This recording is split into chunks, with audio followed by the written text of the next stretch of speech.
Hey y'all, Sarah Star here for a new series of The Thinking Dead where I'm going to be going over The Walking Dead and giving my opinions and going over what happened.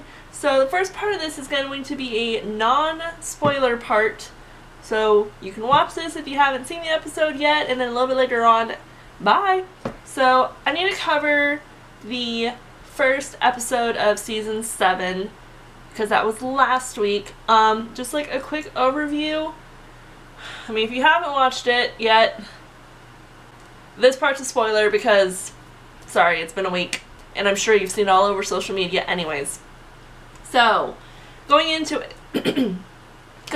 it, we know someone was going to get killed off by Negan. I was thinking it was going to be like Aaron, because I feel like they would screw us over like that, cutting it off, not knowing who it's going to be, and then come back and it not really be an important character.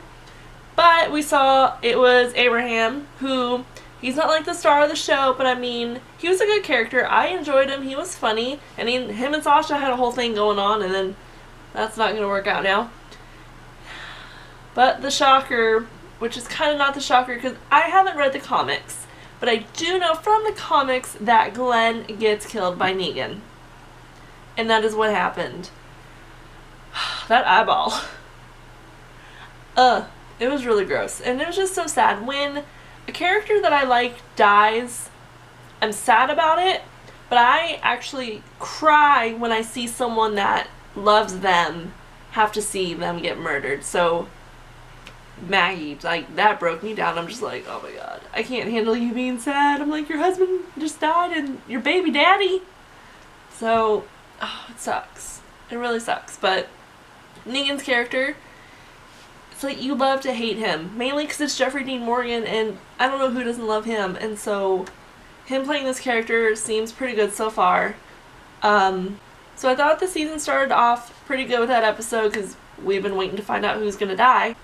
So the non-spoiler part of this little episode of mine, so we are introduced to the Kingdom, which is a new place, and they have their King Ezekiel. He rules the place. I'm interested to see, like, what he's going to do with his people and how they're going to interact with Carol and Morgan showing up. I also wonder if, like, Rick's people are going to somehow maybe get involved with King Ezekiel and they're going to meet maybe. I don't know. With episodes like this where you're introducing someone, it's kind of slow going because you got to know their backstory and who they are and what this place is. So it wasn't a super action type of episode, but you still learned a lot and you're getting new people, which is always exciting. I like when we are introduced to new characters, but I mean, it's also sad because I'm like, probably someone of them is gonna die. So I'm like, I'm gonna get attached to another person and you're just gonna die. I'm gonna cry about it. But I hope King Ezekiel does a lot and can give a lot to the show. Overall, the episode was okay. It wasn't like outstanding or anything, just because we're learning new people. But it was definitely a little more slow going than episode 1 of this season. Because, we were left off with that cliffhanger, so we had to find out all about that. So now we're going to get into the spoilers. So spoiler alert, leave. Don't listen to this if you haven't watched it, because I don't want to hear you bitch being like, oh no, you said this, I didn't know. I'm telling you, bye. Leave now. We're going to get to the spoilers. Starting now with episode 2, The Well, tonight. So, we started off with the action, and Carol is still injured, and she's seeing the walkers getting killed by the new people and Morgan, which I am excited that Morgan is killing people, because it was kind of annoying when he didn't want to, and I'm like, you're not contributing, and like, you're gonna get yourself hurt. I'm like, you need to kill the walkers. So I'm glad he is doing that. Carol is seeing the walkers as people because I know she still doesn't want the killing to happen, and that's why she keeps leaving, and it's just, she's gonna have to realize this is how the world is, and just, she's turning into Morgan, and that's gonna get annoying. So the Kingdom was introduced tonight. Don't know if that's in the comics and whatnot, but we have King Ezekiel, who, he's his own little character, and I like how Carol describes it as like a little fantasy world that they're living in. Which, I mean, I get because the real world out there, it sucks, and no one wants to have to deal with it, so they got their little make-believe land, but if shit's gonna go down and they're gonna get taken over, those people aren't prepared. Just like in Alexandria, you know, they had to prepare them, luckily. In enough time they did that, pretty much.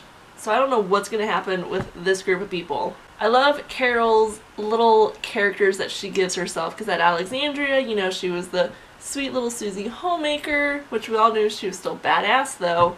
And this one, she's still trying to play the whole sweet, innocent, and her crying because of they have Cobbler. I'm like, why are you crying about this?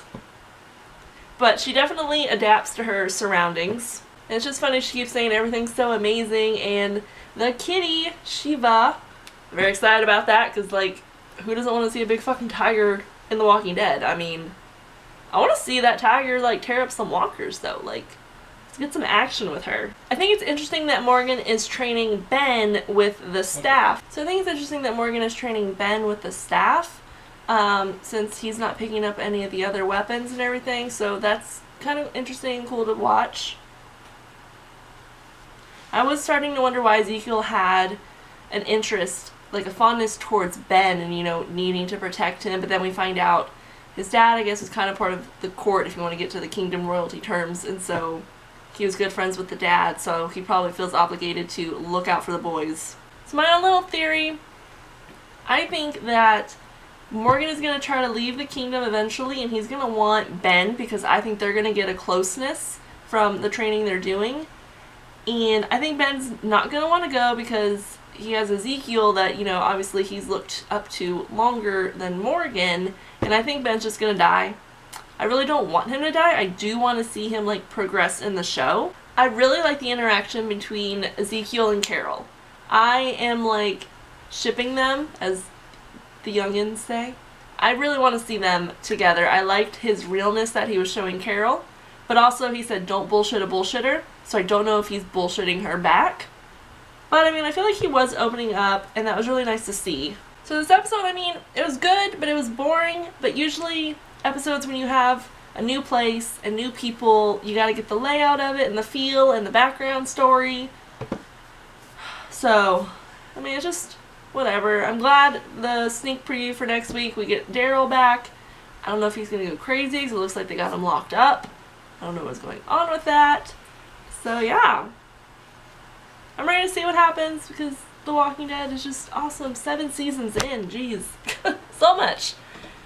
But let me know if you enjoyed this little series of my thoughts and going over what I think is going to happen and what I hope happens, and leave comments and let me know what you thought about this episode, what you think is going to happen. I want to thank you all so much for watching. Please give this video a like, subscribe if you already haven't, leave a comment down below so we can talk, and I'll see you all in the next Thinking Dead. Bye!